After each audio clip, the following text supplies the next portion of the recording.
10년 만에 나타난 전 남편 너밖에 없어. 충격적인 진실은 당신 나 좀 도와줘. 10년 만에 걸려온 전화. 그 목소리는 제 인생에서 완전히 지워졌다고 믿었던 사람이었습니다. 혹시 여러분도 이런 경험 있으신가요? 이미 끝났다고 생각한 관계가 갑자기 다시 나타나 당신의 평온을 흔들어 놓는 순간 말이죠. 오늘 제가 들려드릴 이야기는 실화를 바탕으로 각색한 한 여성의 이야기입니다. 그녀는 이혼 후 10년 동안 홀로 서기에 성공했습니다. 하지만 과거는 예고 없이 찾아왔죠. 그가 다시 나타났을 때 그녀는 어떤 선택을 했을까요? 이 영상이 도움이 되셨다면 구독과 좋아요 부탁드립니다. 여러분의 작은 관심이 더 좋은 콘텐츠를 만드는 힘이 됩니다. 제1장 평온했던 일상. 결혼 생활은 15년간 이어졌습니다. 처음 몇 년은 행복했습니다. 아니, 적어도 행복하다고 믿었습니다. 하지만 시간이 지나면서 그 남자는 변했습니다. 아니, 어쩌면 원래 그런 사람이었는지도 모릅니다. 저는 그저 보고 싶은 것만 봤던 거죠. 사업을 핑계로 집에 들어오지 않는 날이 많아졌습니다. 전화도 받지 않았고 약속도 지키지 않았습니다. 가족보다 일이 중요하다고 돈을 벌어야 우리가 잘 살 수 있다고 말했죠. 그렇게 저는 혼자 아이를 키우고 집안일을 하고 그가 돌아오기만을 기다렸습니다. 친구들은 그만 포기하라고 했습니다. 하지만 저는 가족을 지켜야 한다는 책임감에 버텼습니다. 그러던 어느 날 진실을 알게 되었습니다. 그에게는 다른 여자가 있었습니다. 그것도 한두 명이 아니었죠. 제가 집에서 혼자 아이를 재우고 있을 때 그는 다른 사람과 함께 웃고 있었습니다. 사업 때문에 바쁘다던 그 시간들이 모두 거짓이었습니다. 증거를 들이밀었을 때 그는 사과하지 않았습니다. 오히려 화를 냈습니다. 당신이 집에만 있으니까 내가 답답해서 그랬다고 말했죠. 제 잘못이라는 겁니다. 그 순간 저는 깨달았습니다. 이 사람과는 더 이상 함께할 수 없다는 것을요. 이혼 절차는 길고 고통스러웠습니다. 그는 재산 분할을 최대한 피하려 했고 저를 비난하는 말들을 서슴지 않았습니다. 주변 사람들에게는 제가 이기적이고 냉정한 사람이라고 소문을 냈죠. 하지만 저는 버텼습니다. 아이를 위해서 그리고 무엇보다 저 자신을 위해서 끝까지 싸웠습니다. 그리고 마침내 이혼이 성립되었습니다. 이혼 후 처음 1년은 정말 힘들었습니다. 경제적으로 불안했고 혼자 아이를 키워야 한다는 부담감이 컸습니다. 밤마다 잠들기 전 제가 제대로 하고 있는 건가 하는 의심이 들었죠. 하지만 시간이 약이라는 말은 정말 맞았습니다. 저는 작은 일자리부터 시작했습니다. 처음엔 카페에서 아르바이트를 했고 이후 사무직으로 옮겼습니다. 능력을 인정받으면서 조금씩 승진했고 5년 후에는 안정적인 직장과 수입을 갖게 되었습니다. 아이도 건강하게 자라주었습니다. 아버지 없이 자라는 게 불행할까봐 걱정했지만 오히려 아이는 저를 응원하고 지지해 주었습니다. 엄마, 우리 둘이서도 충분히 행복해라고 말해주던 그 순간을 잊을 수가 없습니다. 저는 새로운 취미도 찾았습니다. 주말마다 요가를 하고 독서 모임에 나가고 여행도 다녔습니다. 혼자만의 시간을 즐기는 법을 배웠죠. 무엇보다 저 자신을 다시 발견했습니다. 결혼 생활 동안 잃어버렸던 제 모습을 되찾았습니다. 누군가의 아내가 아니라 그냥 나로 사는 것이 얼마나 소중한지 깨달았습니다. 10년이 흘렀습니다. 그동안 저는 단 한 번도 그를 그리워하지 않았습니다. 가끔 우연히 그의 소식을 들을 때도 있었지만 더 이상 제 마음은 흔들리지 않았습니다. 저는 완전히 새로운 삶을 살고 있었습니다. 평온하고 안정적이고 무엇보다 제가 원하는 방식으로 살아가는 삶이었죠. 그런데 그날 모든 게 흔들리기 시작했습니다. 그날의 전화. 그날은 평범한 금요일 저녁이었습니다. 저는 퇴근 후 집에서 간단한 저녁을 준비하고 있었습니다. 아이는 대학에 진학해 기숙사에서 지내고 있었고 저는 혼자만의 시간을 즐기고 있었죠. 휴대폰이 울렸습니다. 모르는 번호였습니다.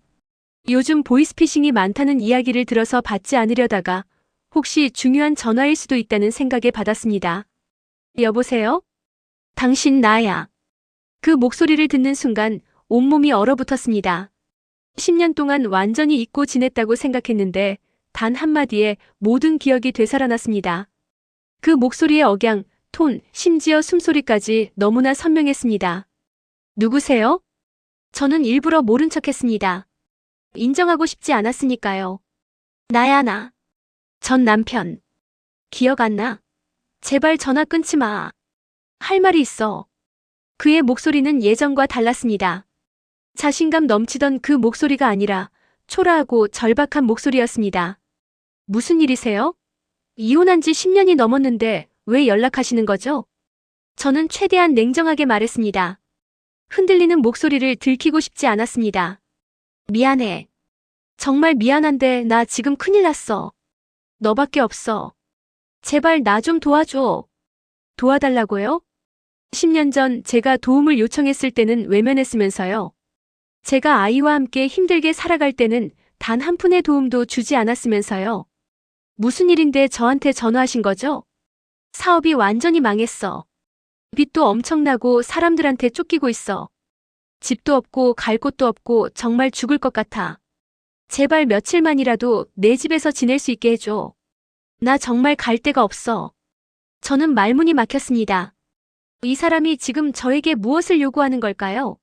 10년 동안 연락 한 번 없다가 자기가 망하니까 다시 저를 찾는 건가요? 그건 불가능합니다. 저도 제 삶이 있고 더 이상 당신과는 아무 관계도 없어요. 제발. 나 정말 죽을 것 같아. 너만 나를 도와줄 수 있어. 옛날 생각해서라도 제발 한 번만 도와줘. 옛날 생각이라고요? 그 옛날에 당신이 저에게 뭘 해줬죠? 배신과 상처뿐이었잖아요. 죄송하지만 저는 더 이상 당신을 도울 수 없습니다. 다른 방법을 찾아보세요. 저는 전화를 끊었습니다. 손이 떨렸습니다. 심장이 미친 듯이 뛰었습니다. 10년 만에 듣는 그 목소리가 제가 그토록 애써 묻어두었던 과거를 다시 끄집어냈습니다. 그날 밤 저는 잠을 이룰 수 없었습니다. 제 이장 흔들리는 마음. 그 전화 이후 저는 정상적인 생활을 할 수 없었습니다. 출근에서도 업무에 집중이 되지 않았습니다. 회의 중에도 자꾸 그 목소리가 떠올랐죠. 너밖에 없어. 제발 나 좀 도와줘. 그 절박한 목소리가 귓가에서 맴돌았습니다. 이상했습니다. 분명 저는 그를 용서하지 않았고 그와의 관계도 완전히 정리했다고 생각했습니다. 10년이라는 시간 동안 단 한 번도 그를 그리워하지 않았으니까요. 그런데 왜 이렇게 마음이 흔들리는 걸까요? 퇴근 후 집으로 돌아오는 길, 저는 오랜만에 친구 민경에게 전화를 걸었습니다. 민경은 제 이혼 과정을 처음부터 끝까지 지켜본 유일한 친구였습니다. 민경아, 나야. 지금 시간 있어? 무슨 일이야? 목소리가 이상한데? 그 사람한테 전화가 왔어. 전화기 너머로 민경이 숨을 들이마시는 소리가 들렸습니다. 뭐라고? 10년 만에? 도대체 무슨 일로? 저는 어제 있었던 일을 차근차근 설명했습니다. 그가 사업에 실패했다는 것, 빚에 쫓기고 있다는 것, 그리고 저에게 도움을 요청했다는 것까지. 그래서 뭐라고 했어? 당연히 거절했지. 전화도 끊었어. 잘했어. 절대로 도와주면 안 돼. 그 사람 또 너를 이용하려는 거야. 민경의 말은 분명했습니다. 하지만 제 마음속 어딘가에는 여전히 미련이 남아 있었습니다. 근데 민경아, 그 사람 목소리가 정말 심각해 보였어. 진짜 죽을 것처럼 들렸다고. 야, 정신 차려. 그 사람이 너한테 뭘 해줬는데? 너 혼자 아이 키우느라 얼마나 고생했는지 벌써 잊었어? 그때 그 사람은 어디 있었어? 민경의 말이 맞았습니다. 그는 제가 가장 힘들 때 옆에 없었습니다. 아이가 아파서 병원에 갈 때도, 제가 과로로 쓰러졌을 때도, 그 누구도 도와주지 않았을 때도 그는 없었습니다. 그런데 왜 저는 그의 목소리 하나에 이렇게 흔들리는 걸까요? 미안, 민경아. 내가 이상한 소리 했네. 걱정 끼쳐서 미안해. 아니야. 내 마음 이해해. 그래도 제발 정신 차려. 과거는 과거일 뿐이야. 너는 이미 충분히 강해졌잖아. 전화를 끊고 나서도 저는 한참을 멍하니 앉아 있었습니다. 계속되는 연락. 그 다음 날부터 그의 연락은 계속되었습니다. 문자 메시지가 수십 통 왔습니다. 제발 한 번만 만나자. 직접 얘기하고 싶어. 나 정말 죽을 것 같아. 너만이 나를 이해해 줄 수 있어. 옛날 우리가 좋았던 시절 기억나? 그때로 돌아갈 수는 없을까? 그의 메시지를 보면서 저는 한심하다는 생각이 들었습니다. 좋았던 시절이라고요? 그 시절에도 당신은 바람을 피우고 있었잖아요. 제가 몰랐을 뿐이죠. 저는 문자를 삭제했습니다.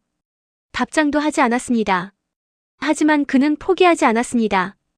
회사로도 전화가 왔습니다. 비서가 황당한 표정으로 말했습니다. 팀장님, 전 남편분이시라는 분이 전화하셨는데요. 급한 일이라고 꼭 통화해달라고 하시는데요. 얼굴이 화끈거렸습니다. 회사에까지 전화를 하다니 정말 염치가 없는 사람이었습니다. 다음부터는 그런 전화 받지 마세요. 개인적인 일로 회사에 전화하는 건 곤란합니다. 네, 알겠습니다. 점심시간에도 그의 전화가 왔습니다. 이번에는 공중전화 번호였습니다. 제가 모르는 번호를 차단하자 공중전화를 이용하기 시작한 것이죠. 저는 더 이상 참을 수 없었습니다. 전화를 받았습니다. 그만 좀 하세요. 이게 무슨 짓이에요? 회사에까지 전화하고 하루에 몇십 통씩 문자 보내고. 저 이제 정말 화났어요. 미안해. 근데 나 정말 급해. 너 아니면 정말 갈 곳이 없어. 그게 제 알바예요? 당신 인생은 당신이 책임지세요. 저는 이미 제 인생을 살고 있어요.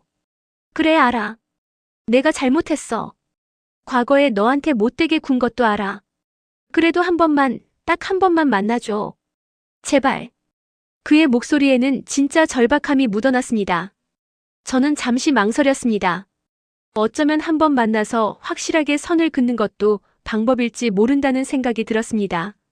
이렇게 계속 연락이 오는 것보다는 직접 만나서 더 이상 연락하지 말라고 단호하게 말하는 게 나을 수도 있었죠. 한 번만 만나죠. 대신 그 이후로는 절대로 연락하지 마세요. 약속할 수 있어요? 그래. 약속할게. 고마워, 정말 고마워. 저는 한숨을 쉬었습니다. 이게 과연 옳은 선택인지 확신할 수 없었습니다. 하지만 어쨌든 이 상황을 정리해야 했습니다. 10년 만에 재회. 약속 장소는 우리 집 근처 조용한 카페였습니다. 토요일 오후 3시. 사람들이 많지 않은 시간을 골랐습니다. 누군가 알아볼까봐 걱정되기도 했지만 무엇보다 조용한 곳에서 확실하게 얘기하고 싶었습니다. 카페에 먼저 도착해서 구석자리에 앉았습니다. 커피를 시켜놓고 기다렸죠. 10분쯤 지났을까요? 카페 문이 열리고 한 남자가 들어왔습니다. 순간 제가 아는 그 사람이 맞나 싶을 정도로 많이 변해 있었습니다. 예전에 그는 항상 말끔한 정장을 입고 자신감 넘치는 표정으로 다녔습니다. 키가 크고 어깨가 넓어서 어디서든 눈에 띄는 사람이었죠. 하지만 지금 제 앞에 선 남자는 완전히 달랐습니다. 헐렁한 옷에 구겨진 얼굴, 수척하게 야윈 몸. 머리는 반백이 되어 있었고 눈가에는 깊은 주름이 패여 있었습니다. 겨우 40대 후반인데 60대처럼 보였습니다. 왔구나. 그가 제 맞은편에 앉으면서 말했습니다. 목소리도 예전과 달랐습니다. 힘이 없고 떨리는 목소리였습니다. 오랜만이에요. 저는 최대한 감정을 드러내지 않으려고 노력했습니다. 그래, 정말 오랜만이야. 10년이나 됐네. 잠시 침묵이 흘렀습니다. 저는 그를 바라보면서 복잡한 감정이 들었습니다. 한때는 사랑했던 사람, 한때는 가족이었던 사람. 하지만 지금은 완전한 타인. 커피라도 마실래요? 하응. 고마워. 그는 커피를 주문했습니다. 손이 떨려서 메뉴판을 제대로 넘기지도 못했습니다.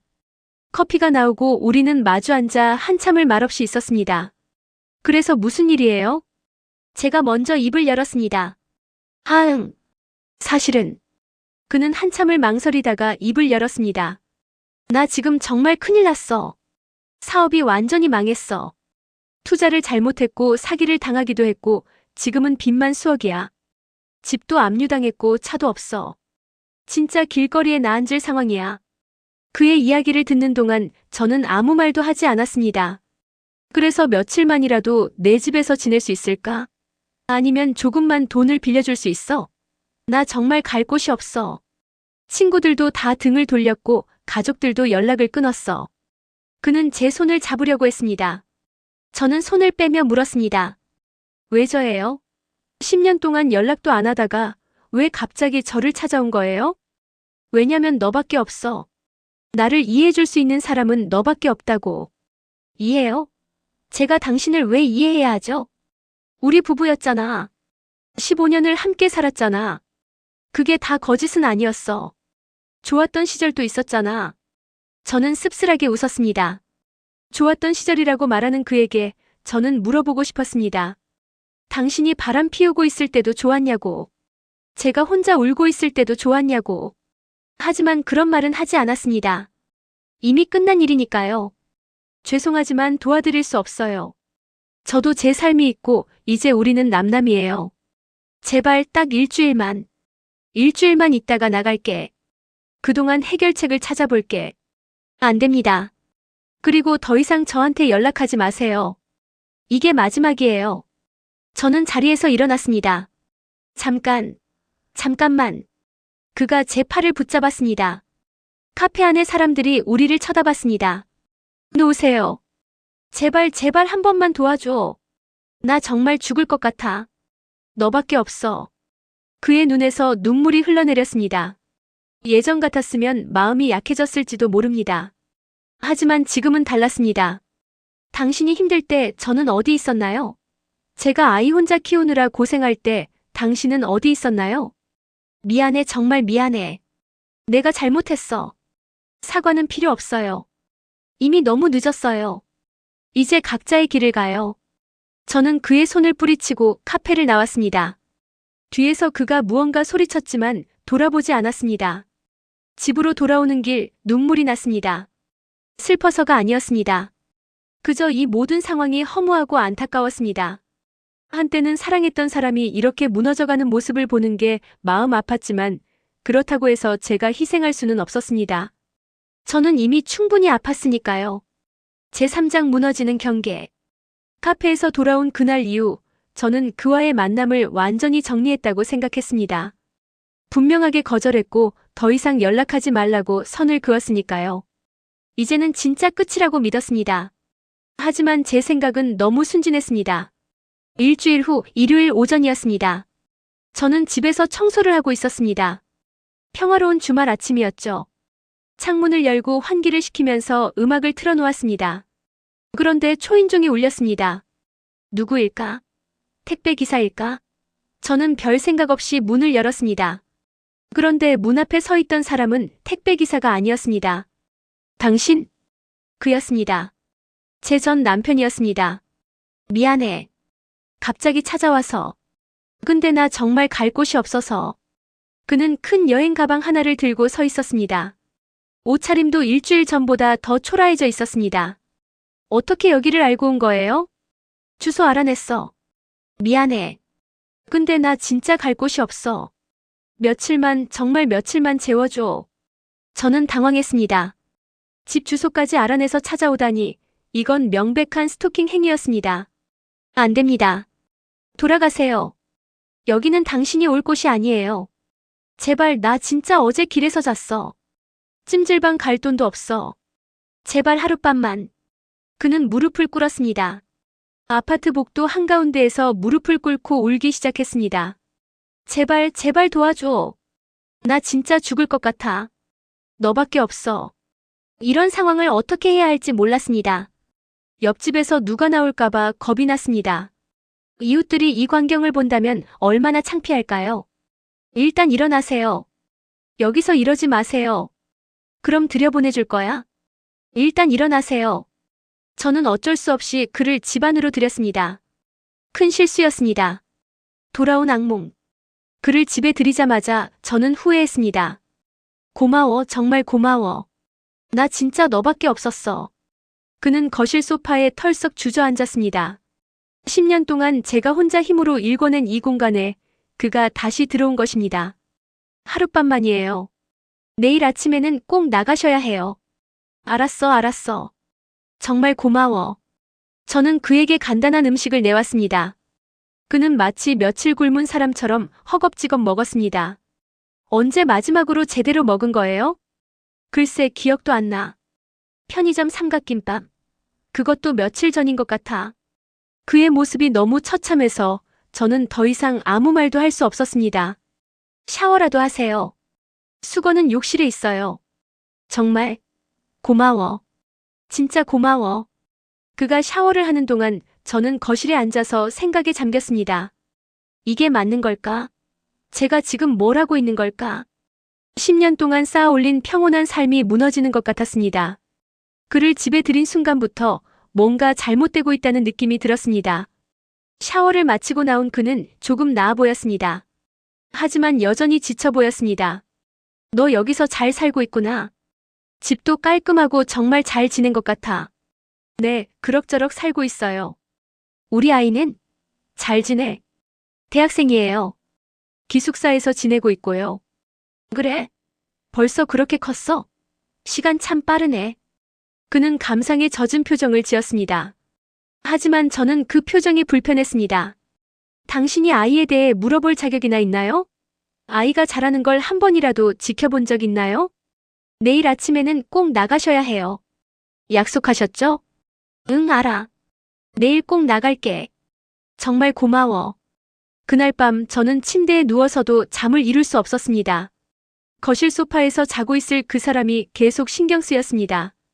문을 잠가야 하나? 혹시 밤중에 이상한 짓을 하진 않을까? 결국 저는 침실 문에 잠금 장치를 걸고 잤습니다. 하루가 일주일로. 다음 날 아침 저는 일찍 일어나서 그를 깨웠습니다. 일어나세요. 약속하신 대로 나가셔야죠. 응? 벌써 아침이야? 조금만 더 자면 안 될까? 안 됩니다. 약속했잖아요.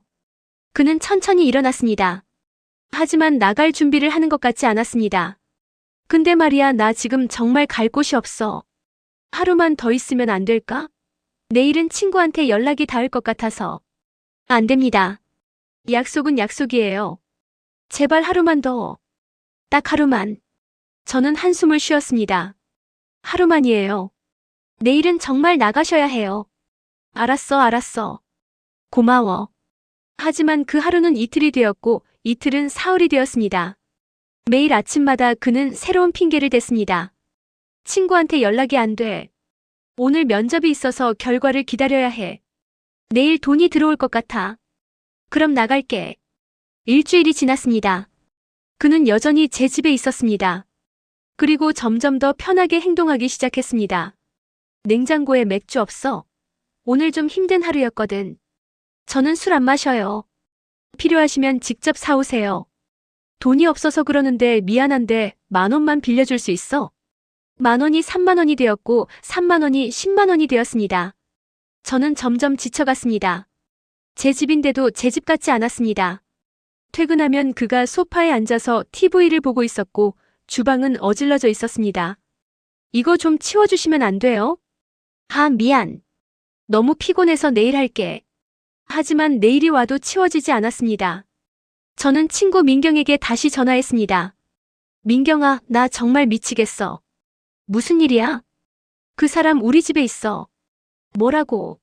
너 정신 나갔어? 어떻게 그 사람을 집에 들였어?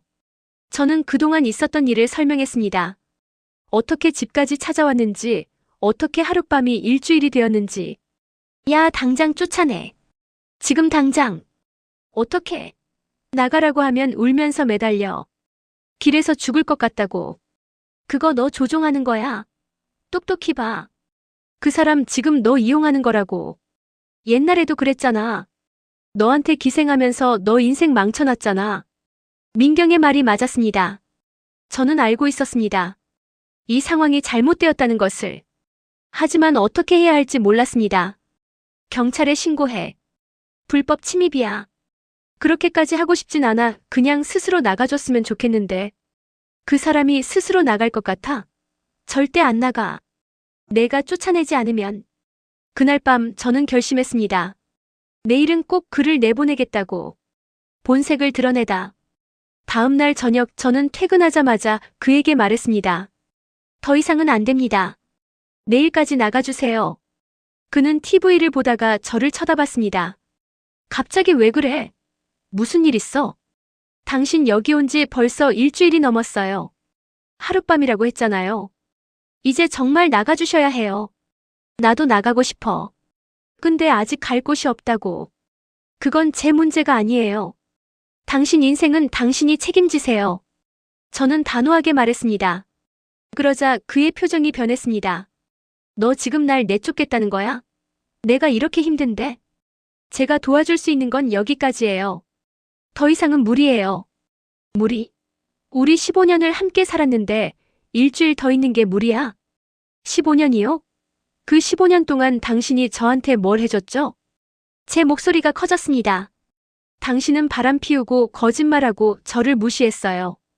이혼할 때도 재산 한 푼 안 주고 아이 양육비도 안 주고. 그런 사람이 지금 제 선의를 당연하게 생각하지 마세요. 그래, 내가 잘못했어. 미안하다고. 근데 지금은 정말 갈 곳이 없다고. 그의 목소리도 커졌습니다. 그럼 복지관에 가세요. 쉼터에 가세요. 친구들한테 연락하세요. 왜 저한테만 매달리세요? 친구들은 다 연락 끊었어. 가족도 날 버렸어. 너밖에 없다고. 저도 당신을 버렸어요. 10년 전에 이혼하면서 끝난 거예요. 우리는 서로를 마주보며 소리를 질렀습니다. 그러다 갑자기 그가 무릎을 꿇었습니다. 미안해, 미안해. 내가 잘못 말했어. 제발 쫓아내지 마. 일주일만 더 있게 해줘. 그동안 꼭 해결책을 찾을게. 또 울면서 애원하기 시작했습니다. 저는 지쳤습니다. 너무나 지쳤습니다. 일주일이에요. 딱 일주일. 그 이후로는 무슨 일이 있어도 나가셔야 해요. 알았어, 고마워. 정말 고마워. 하지만 그날 밤 저는 깨달았습니다. 일주일 후에도 그는 똑같은 말을 할 거라는 것을. 그리고 또 일주일을 요구할 거라는 것을. 이 악순환은 제가 끊지 않는 한 계속될 것입니다. 저는 침대에 누워서 천장을 바라보았습니다. 10년 전 이혼을 결심했던 그날 밤도 이랬습니다. 천장을 보며 고민하고 울고 결심했었죠. 그때처럼 이번에도 결단을 내려야 할 시간이었습니다. 더 이상 과거에 끌려다니면 안 된다고. 더 이상 그에게 휘둘리면 안 된다고. 이제는 정말로 완전히 끝내야 한다고. 제사장 진실이 드러나다. 2주가 지났습니다. 그는 여전히 제 집에 있었습니다. 약속했던 일주일은 이미 지났지만 그는 떠날 기미를 보이지 않았습니다. 오히려 더 편하게 행동했습니다. 제 침실 문을 두드리며 저녁 뭐 먹을 거야? 라고 물어보기도 했고 냉장고를 마음대로 뒤지기도 했습니다. 저는 더 이상 참을 수 없었습니다. 어느 금요일 저녁 저는 퇴근하면서 결심했습니다. 오늘은 무슨 일이 있어도 그를 내보내겠다고. 집에 도착했을 때 거실에서 이상한 소리가 들렸습니다. 그가 누군가와 통화하고 있었습니다. 아니, 걱정 마. 여기 당분간 있을 수 있어. 그 여자 만만해. 조금만 불쌍한 척하면 다 들어줘. 저는 현관에 서서 그 말을 듣고 있었습니다. 돈? 조금씩 뜯어내고 있어. 바로 큰돈 달라고 하면 의심할까봐 조금씩 받고 있어. 지금까지 한 50만 원 정도 받았나? 심장이 쿵쾅거렸습니다. 이혼한 지 10년 됐는데 아직도 나한테 미련 있나 봐. 멍청하게. 덕분에 나는 편하게 지내고 있어. 그는 웃으면서 통화했습니다. 저는 그 웃음소리를 들으며 온몸이 떨렸습니다. 분노가 치밀어 올랐습니다. 누구랑 통화하세요? 저는 문을 벌컥 열고 들어가며 물었습니다. 그는 깜짝 놀라 휴대폰을 내렸습니다. 언제 왔어? 나 친구랑 잠깐 통화 중이었어. 방금 한 말 다 들었어요. 그의 얼굴이 창백해졌습니다. 뭘 들었는데? 나한테 미련 있는 멍청한 여자라고 했죠? 돈 뜯어내고 있다고 했죠? 아니, 그게 아니라. 그럼 뭐예요? 설명해보세요. 제 목소리는 떨리고 있었지만 단호했습니다. 미안해, 미안해. 친구한테 허세 부린 거야.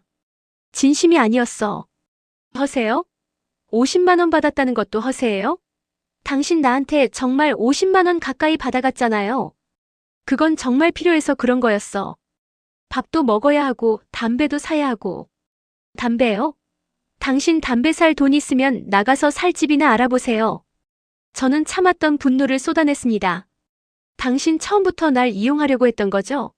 정말 도움이 필요해서가 아니라 그냥 편하게 얹혀 살려고 했던 거잖아요. 아니야, 진짜 아니야. 나 정말 갈 곳이 없었어. 거짓말하지 마세요. 지금도 거짓말하고 있잖아요. 그는 아무 말도 하지 못했습니다. 저는 그를 바라보며 깨달았습니다. 이 사람은 변하지 않았다는 것을. 10년 전에도 지금도 똑같은 사람이라는 것을. 당장 나가세요. 지금 당장. 잠깐만. 이야기 좀 하자. 할 이야기 없어요. 나가세요. 지금 밤인데 어디로 가? 제발 내일 아침까지만. 아니요. 지금 당장 나가세요. 안 나가시면 경찰 부를 거예요. 저는 휴대폰을 꺼내 들었습니다. 그제야 그는 심각하다는 걸 깨달은 듯 했습니다. 마지막 발악. 알았어, 알았어. 나갈게. 근데 짐 싸는 시간만 좀 줘. 그는 천천히 자리에서 일어났습니다. 하지만 짐을 싸는 대신 다시 제 앞에 무릎을 꿇었습니다. 제발 한 번만 더 기회를 줘. 내가 잘못 말했어. 정말 미안해. 일어나세요. 이제 그런 거 안 통해요. 우리 15년을 함께 살았잖아. 그게 다 거짓은 아니었잖아. 좋았던 시절도 있었잖아. 좋았던 시절이요? 저는 쓴웃음을 지었습니다. 당신이 바람 피우고 있을 때도 좋았나요? 제가 혼자 아이 키우느라 울고 있을 때도 좋았나요? 그 좋았던 시절은 당신 혼자만의 기억이에요. 미안해, 정말 미안해. 그때 내가 미쳤었어. 이제는 달라졌어. 달라졌다고요? 방금 통화 내용이 달라진 모습이에요? 여전히 거짓말하고 사람 이용하고 비겁한 모습밖에 안 보여요. 제발, 제발 한 번만 더. 됐어요. 이제 그만하세요. 저는 그의 여행 가방을 들고 현관으로 가져갔습니다. 짐 챙기세요. 30분 드릴게요. 30분 후에도 안 나가시면 경찰 부를 거예요. 그는 울면서 애원했지만 저는 더 이상 듣지 않았습니다. 그가 짐을 싸는 동안 저는 거실에 앉아서 그를 지켜봤습니다. 혹시라도 물건을 훔쳐가거나 이상한 짓을 할까봐 감시했습니다. 20분쯤 지났을까요? 그가 가방을 들고 현관으로 왔습니다. 정말 마지막이야? 정말 날 쫓아내는 거야? 네. 다시는 오지 마세요. 나 진짜 갈 곳이 없어. 길에서 자야 할지도 몰라. 그건 제가 걱정할 일이 아니에요. 당신 인생은 당신이 책임지세요. 차라리 날 죽이지 그래. 그가 갑자기 소리를 질렀습니다. 너 때문에 내가 이렇게 됐어. 내가 날 버렸기 때문에 내가 이렇게 망한 거야. 저는 차분하게 대답했습니다. 아니에요. 당신이 스스로 망친 거예요. 당신의 선택이 당신을 여기까지 끌고 온 거예요. 그래, 좋아. 나중에 후회하지 마. 내가 죽으면 그게 다 너 때문이야. 협박하지 마세요. 이제 나가세요. 저는 문을 열었습니다. 그는 마지막으로 저를 노려보더니 가방을 들고 나갔습니다. 문을 닫는 순간 저는 그 자리에 주저앉았습니다. 온몸에 힘이 풀렸습니다. 다리가 떨렸습니다. 하지만 동시에 해방감이 느껴졌습니다. 드디어 끝났습니다. 진짜로 끝났습니다. 예상치 못한 진실. 그가 떠난 후 저는 집안을 청소했습니다. 그가 사용했던 이불을 빨고 소파를 정리하고 모든 흔적을 지웠습니다. 마치 그가 여기 있었던 것 자체를 지우고 싶었습니다. 청소를 하다가 소파 밑에서 무언가를 발견했습니다. 그의 지갑이었습니다. 아마 떨어뜨린 모양이었습니다. 저는 지갑을 들고 고민했습니다. 연락해서 돌려줘야 하나? 하지만 호기심이 생겼습니다. 이 사람이 정말 돈이 없는 건지, 정말 갈 곳이 없는 건지 확인하고 싶었습니다. 지갑을 열었습니다. 그 안에는 현금이 있었습니다. 적지 않은 금액이었습니다. 최소 30만 원은 되어 보였습니다. 카드도 여러 장 있었습니다. 그리고 명함이 하나 들어 있었습니다. 선샤인 고시원. 주소와 전화번호가 적혀 있었습니다. 그것도 제 집에서 그리 멀지 않은 곳이었습니다. 저는 그 명함을 보며 깨달았습니다. 이 사람은 처음부터 갈 곳이 있었습니다. 고시원이든 어디든 머물 곳이 있었던 겁니다. 돈도 있었습니다. 길에서 잤다는 것도 밥을 굶었다는 것도 모두 거짓말이었을 가능성이 높았습니다. 모든 게 계획된 거짓말이었습니다. 저를 이용하기 위한 제 동정심을 자극하기 위한 연극이었던 겁니다. 저는 화가 났습니다. 동시에 제 자신에게도 화가 났습니다. 어떻게 또다시 속을 수 있었을까? 어떻게 또다시 그를 믿을 수 있었을까? 하지만 동시에 다행이라는 생각도 들었습니다. 늦었지만 결국은 진실을 알게 되었으니까요. 그리고 그를 쫓아냈으니까요. 저는 그의 지갑을 봉투에 넣어서 명함에 적힌 고시원 주소로 보냈습니다. 메모 하나와 함께 2번 다시 연락하지 마세요. 다음엔 경찰에 신고합니다. 평온의 회복. 그 후 일주일 동안 저는 집안 곳곳을 다시 정리했습니다. 그가 만졌던 모든 것들을 깨끗이 청소했습니다. 소파 커버를 새로 갈고 침구를 모두 빨았습니다. 단순한 청소가 아니었습니다. 그의 흔적을 지우는 작업이었습니다. 그리고 현관 비밀번호도 바꿨습니다. 혹시 모를 상황에 대비해서였습니다. 친구 민경이 찾아왔습니다. 정말 쫓아냈어? 응. 쫓아냈어. 잘했어. 진작 그럴 걸 그랬어. 민경은 제 손을 잡아주었습니다. 힘들었지? 응, 정말 힘들었어. 근데 이제 괜찮아. 그 사람 연락 안 와? 아니, 전혀. 지갑 보내고 나서 한 번도 연락 없어. 저는 지갑에서 발견한 것들에 대해 민경에게 이야기했습니다. 돈이 있었다는 것, 고시원 명함이 있었다는 것. 역시, 내가 뭘 했어? 그 사람 처음부터 너 이용하려고 했던 거라고. 맞아. 나도 이제 확실히 알았어. 다시는 그런 사람한테 흔들리지 마. 응. 이제는 안 그럴 거야. 저는 진심으로 그렇게 말할 수 있었습니다.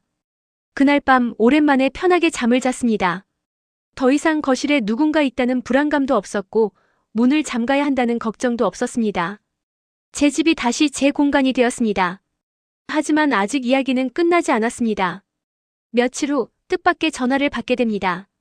그것은 제가 전혀 예상하지 못했던 충격적인 소식이었습니다. 그리고 그 소식은 저에게 마지막 결단을 내리게 만들었습니다. 제5장 최후의 심판. 그를 쫓아낸 지 2주가 지났습니다. 평온한 일상이 돌아왔습니다. 아침에 일어나면 조용한 집, 퇴근 후에는 혼자만의 시간. 다시 제 삶을 되찾은 것 같았습니다. 그런데 어느 날 오후 회사에서 일하고 있는데 낯선 번호로 전화가 걸려왔습니다. 여보세요? 박지혜 씨 되십니까? 네, 그런데요. 저는 서부경찰서 형사과 김영사라고 합니다. 경찰이라는 말에 심장이 철렁 내려앉았습니다. 혹시 이진수 씨를 아십니까? 이진수. 제 전 남편의 이름이었습니다. 내 전 남편인데요. 무슨 일이세요? 이진수 씨가 사기 및 횡령 혐의로 고소당했습니다. 수사 과정에서 박지혜 씨의 이름이 나와서 연락드렸습니다. 저는 숨이 막혔습니다. 저는 아무 관련이 없는데요. 이혼한 지 10년이 넘었어요. 네, 알고 있습니다. 걱정하지 마세요. 다만 참고인 조사가 필요할 것 같습니다. 시간 되실 때 서해 한번 방문해 주실 수 있으신가요? 네, 알겠습니다. 전화를 끊고 나서 저는 한참을 멍하니 앉아 있었습니다. 사기? 횡령? 그가 대체 무슨 짓을 한 걸까요? 드러난 범죄. 이틀 후 저는 경찰서에 갔습니다. 형사는 친절하게 상황을 설명해 주었습니다. 이진수 씨가 지난 5년간 여러 사람들에게서 투자금을 받아 사업을 한다고 했는데 실제로는 사업 자체가 존재하지 않았습니다. 전형적인 폰지 사기였죠. 폰지 사기요? 네, 앞사람에게 받은 돈을 뒷사람 수익금으로 돌려주는 방식입니다. 피해자만 20명이 넘고 피해 금액이 15억 원이 넘습니다. 저는 말문이 막혔습니다. 15억이라니. 그 많은 사람들을 속인 겁니까? 그뿐만이 아닙니다. 회사 자금도 횡령했습니다. 본인이 근무하던 회사에서 약 3억 원가량을 빼돌렸습니다. 형사는 서류들을 보여주었습니다. 그래서 저한테 연락하신 건가요? 이진수 씨가 체포되었을 때 박지혜 씨 이름을 언급했습니다. 본인을 도와줄 수 있는 사람이라고 했습니다. 저는 허탈하게 웃었습니다. 이런 상황에서도 저를 이용하려 한 겁니까? 저는 10년 전에 이혼했고 최근에 잠깐 연락이 있었지만 거절했습니다. 그 사람의 범죄와는 전혀 관련이 없습니다. 네, 확인했습니다. 걱정하지 마세요. 다만 최근에 접촉이 있었다고 하셔서 혹시 그때 이상한 점은 없었는지 여쭤보려고 합니다. 저는 그가 제 집에 왔었던 일, 돈을 빌려갔던 일을 설명했습니다. 아, 그렇군요. 그것도 기록에 남기겠습니다. 혹시 그 돈 돌려받고 싶으시면 피해자 신고를 하실 수 있습니다. 아니요, 괜찮습니다. 그냥 다시는 연락 안 왔으면 좋겠어요. 네, 이진수 씨는 구속 수사 중이고 증거가 명확해서 실형을 받을 가능성이 높습니다. 최소 5년 이상은 감옥에 있을 겁니다. 그 말을 듣는 순간 복잡한 감정이 들었습니다. 안타깝다기보다는 당연한 결과라는 생각이 들었습니다. 마지막 편지. 경찰서를 나오는 길, 저는 많은 생각을 했습니다. 그는 결국 자신이 저지른 일의 대가를 치르게 된 것입니다. 사람들을 속이고 돈을 훔치고 거짓말을 하며 살아온 삶의 결과였습니다. 일주일 후 뜻밖에도 그에게서 편지가 왔습니다. 구치소에서 보낸 편지였습니다. 처음에는 읽고 싶지 않았습니다. 하지만 호기심이 생겼습니다. 이런 상황에서도 그는 무슨 말을 하고 싶은 걸까? 편지를 펼쳤습니다. 지혜에게. 이런 편지를 쓸 자격이 없다는 거 알아. 하지만 마지막으로 하고 싶은 말이 있어서 이렇게 펜을 들었어. 나는 정말 최악의 인간이었어. 너한테도 다른 사람들한테도. 처음부터 잘못된 선택을 했어. 쉬운 길만 찾으려 했고 다른 사람을 이용하면서 살았어. 너랑 결혼했을 때도 그랬어. 너를 사랑한 게 아니라 너의 헌신을 당연하게 여겼어. 내가 날 위해 희생하는 걸 보면서도 고마워하지 않았어. 바람을 피운 것도 거짓말을 한 것도 모두 내 잘못이야. 너는 아무 잘못이 없어. 이혼 후에도 반성하지 않았어. 여전히 사람들을 속이고 돈을 훔치고 나쁜 짓만 했어. 그리고 최근에 너한테 다시 연락한 것도 정말 비겁한 짓이었어. 너를 또 이용하려 했던 거니까. 지금 와서 미안하다고 말하는 게 의미가 있을까? 아마 없을 거야. 하지만 그래도 말하고 싶어. 정말 미안해. 너는 좋은 사람이야. 나 같은 사람과 15년을 보낸 게 안타까울 뿐이야. 이제 나는 내가 저지른 일의 대가를 치를 거야. 아마 오랫동안 감옥에 있을 거야. 당연한 결과야. 나는 벌을 받아야 해.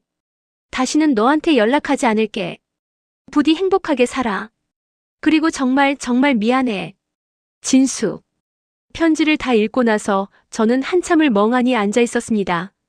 이제 와서 사과한다고 해서 과거가 지워지는 건 아닙니다. 하지만 적어도 그가 자신의 잘못을 인정했다는 것, 그것만으로도 어떤 의미가 있었습니다. 저는 편지를 서랍 깊숙한 곳에 넣었습니다. 다시는 꺼내보지 않을 것입니다. 하지만 버리지도 않을 것입니다. 그것은 제 과거의 한 조각이니까요. 새로운 시작. 그로부터 몇 달이 지났습니다. 계절이 바뀌고 거리의 풍경도 바뀌었습니다. 저는 여전히 똑같은 일상을 살고 있었습니다. 출근하고 일하고 퇴근하고 집에서 쉬고. 하지만 뭔가 달라졌습니다. 예전보다 마음이 가벼워진 것 같았습니다.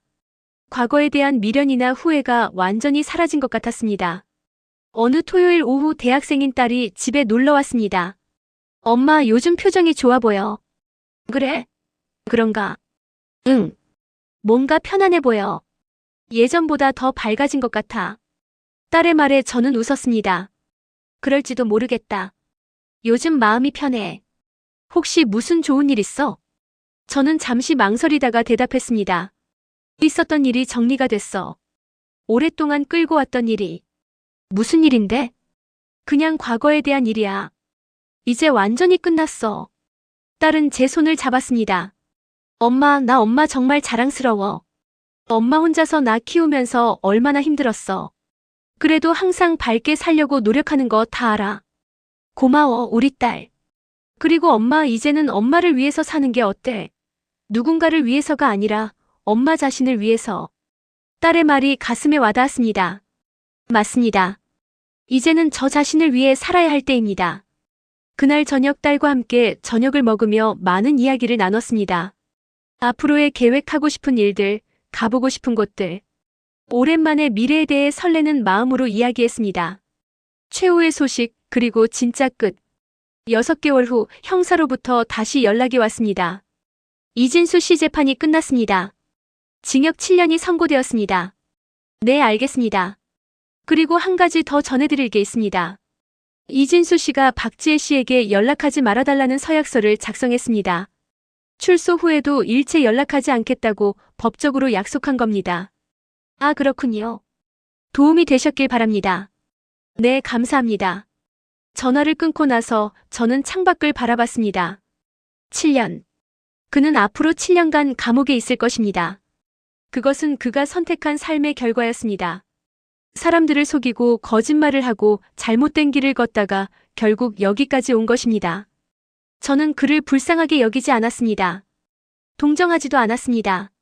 그저 당연한 결과라고 생각했습니다. 그날 밤 저는 일기를 썼습니다. 오늘로 정말 모든 게 끝났다.